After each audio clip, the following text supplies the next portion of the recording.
नमस्कार मित्रांनो, एकेपीस personal finance चॅनलमध्ये मी अतुल पाचकडे आपले स्वागत करत आहे.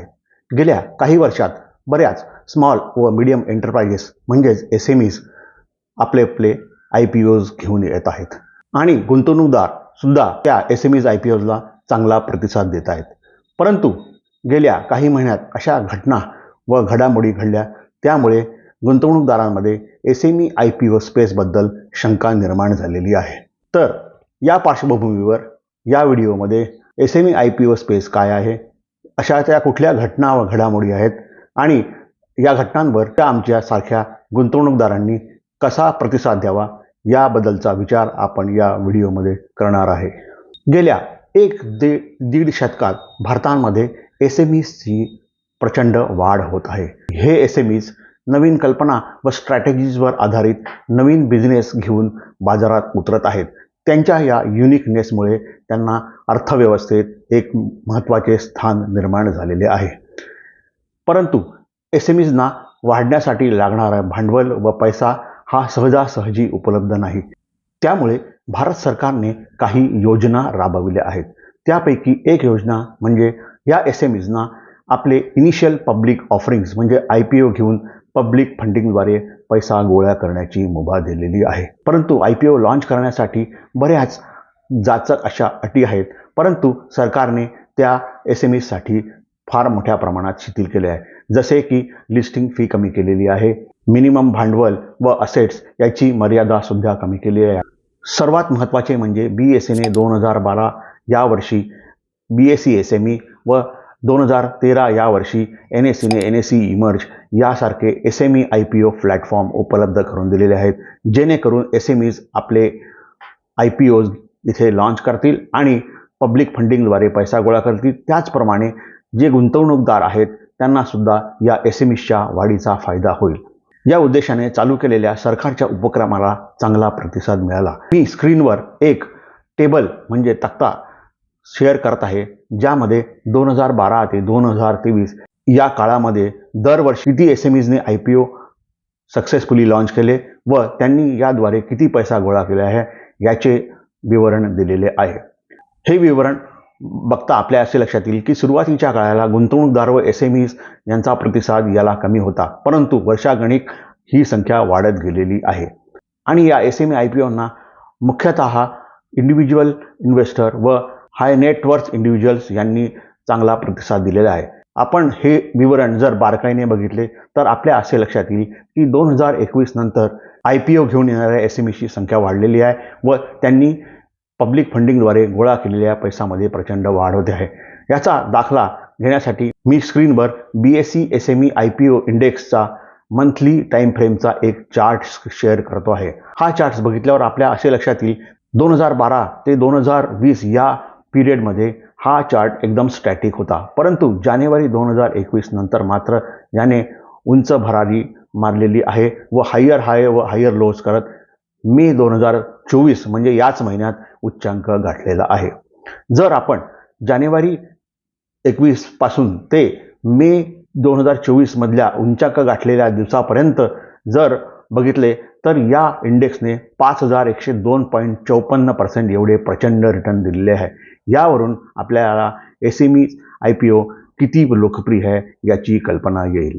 मित्रांनो, एक महत्त्वाची गोष्ट आपण लक्षात घेतली पाहिजे की SMEs IPO हा सरकारने होतकरू, प्रामाणिक व गरजू अशा SMEsना आपला बिझनेस वाढवण्यासाठी उपलब्ध करून दिलेला आहे आणि ही योजना यशस्वी होत आहे असे वाटत असतानाच मार्च 2024च्या दुसऱ्या आठवड्यात SEBI प्रमुख यांनी एक स्टेटमेंट जाहीर केले. त्यानुसार म्हणाल्या की त्यांना अलीकडे SME IPO स्पेसमध्ये इश्युअन्स व त्यानंतर होणाऱ्या ट्रेडिंगमध्ये काही गैरप्रकार आढळले आहेत व त्यासाठी नवीन स्ट्रिक्ट कंप्लायन्स आणण्याची जरुरी आहे असे त्या म्हणाल्या.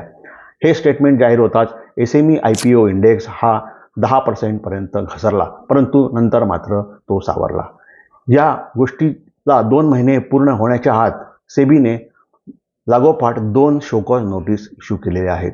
पहिली शोकॉज नोटीस 6 मे 2024 रोजी ॲडशॉप ई-रिटेल लिमिटेड या SMEला व दुसरी शोकॉज नोटीस 10 मे 2024 रोजी वेरानियम क्लाउड्स लिमिटेड यांना जाहीर केली व त्याप्रमाणे या SMEs व संबंधित कंपन्या व व्यक्तींवर कॅपिटल मार्केटमध्ये व्यवहार करण्यासाठी मज्जाव केलेला आहे. पहिल्या केसमध्ये ad shop e retail limited या कंपनीने 2018 वर्षी आपला IPO लॉन्च केला होता. ही कंपनी ॲनिमल फीड सप्लिमेंटचे उत्पादन, वितरण व मार्केटिंग करते आहे असे दाखविले होते. सेबीला आलेल्या तक्रारीनुसार ह्या कंपनीचे रिलेटेड पार्टीज ट्रान्झॅक्शन्समध्ये इरेग्युलॅरिटीज व सप्लाय दाखवण्यासाठी त्यांनी शॅम ॲग्रीमेंट बनवले आहे असे तक्रार आली होती. या तक्रारीवर इन्व्हेस्टिगेशन केल्यावर सेबीला असे आढळले की या कंपनीने दुसरी एक company white organics agro limited व दादा ऑर्गॅनिक्स लिमिटेड ही तिसरी कंपनी ॲड शॉप ई रिटेलच्या प्रवर्तकांनी लॉन्च केलेली आहे. या 3 कंपन्यांनी आपसात ॲनिमल फीड सप्लिमेंट व त्याला लागणाऱ्या रॉ मटेरियल्सचे सर्क्युलर ट्रेडिंग केले असे आढळले. त्याचप्रमाणे आमचा सप्लाय खरोखर आहे याकरता या कंपनीने व्हाईट ऑर्गॅनिक्स ॲग्रो लिमिटेड या कंपनीसोबत जे ॲग्रीमेंट केले आहे ते सेबीला शॅम ॲग्रीमेंट असे आढळले.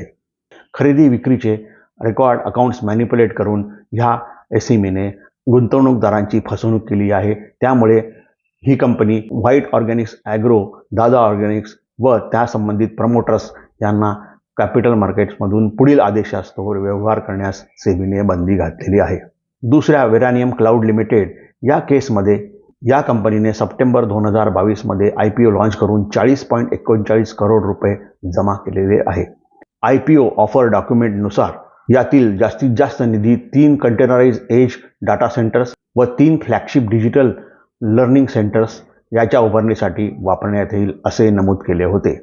सेबीने केलेल्या इन्व्हेस्टिगेशननुसार त्यांना असे आढळले की कंपनीने हा पैसा सेंटर्सच्या उभारणीसाठी न वापरता तो BM ट्रेडर्स नावाच्या एका कंपनीत ट्रान्सफर केलेला आहे व तो पैसा पुढे गेला याबद्दलचे इन्व्हेस्टिगेशन चालू आहे. त्याचप्रमाणे कंपनी चांगली कामगिरी करते आहे हे दाखवण्यासाठी कंपनीने खरेदी व विक्रीचे रेकॉर्डसुद्धा मॅनिप्युलेट म्हणजे फेक ट्रान्झॅक्शन्स केलेले आहेत. या उपर कंपनी व प्रमोटर्सनी या उपर खोट्या नाटा घोषणा जाहीर केल्या, ज्यामध्ये असे चित्र उभे केले गेले की कंपनी ग्रीनफील्ड क्षेत्रात विस्तार करणारी आघाडीची IT कंपनी आहे. या घोषणाचा उपयोग नवीन गुंतवणूकदारांना आकर्षित करण्यासाठी केल्या गेल्या.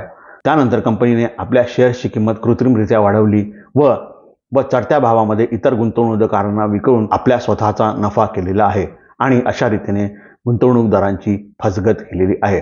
यामुळे सेबीने कंपनी व कंपनी प्रमोटर्सना कॅपिटल मार्केट पुढील आदेश देईस्तोवर व्यवहार करण्यास बंदी घातलेली आहे. मित्रांनो, मार्च 2024 मध्ये सेबी प्रमुखांनी जारी केलेले स्टेटमेंट व या 2 घटना बाहेर पडल्यानंतर SME IPO प्लॅटफॉर्ममध्ये सर्व आलबेल नाही ह्याची जाणीव गुंतवणूकदारांना झालेली आहे.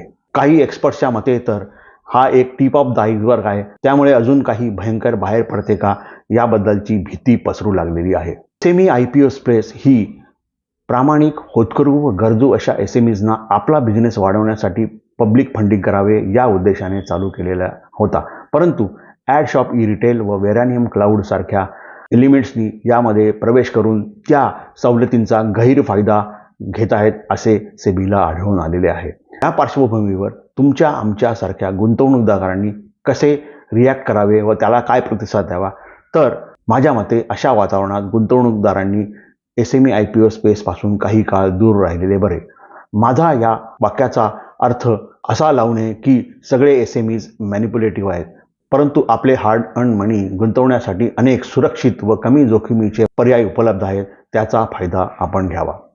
जरीही कोणाला SME IPO स्पेसमध्ये गुंतवणूक करायची असेल त्यांनी सखोल अभ्यास करणे व प्रॉपर ड्यू डिलिजन्स करणे अतिशय महत्त्वाचे आहे. तर मित्रांनो, या अशासारखीचे अभ्यासपूर्ण व रिसर्चफुल कंटेंट बनवण्यासाठी वेळ व श्रम लागते. त्यामुळे हा व्हिडिओ लाईक करण्यास विसरू नका. त्याचप्रमाणे अशा तऱ्हेचे इन्साइटफुल व अभ्यासपूर्ण कंटेंट बघण्यासाठी माझे चॅनेल सबस्क्राईब करा. पुढील आठवड्यात भेटेस्तोवर स्वस्त रहा, मस्त रहा, स्वतःची व आपल्या प्रियजनांची चांगली काळजी घ्या. धन्यवाद.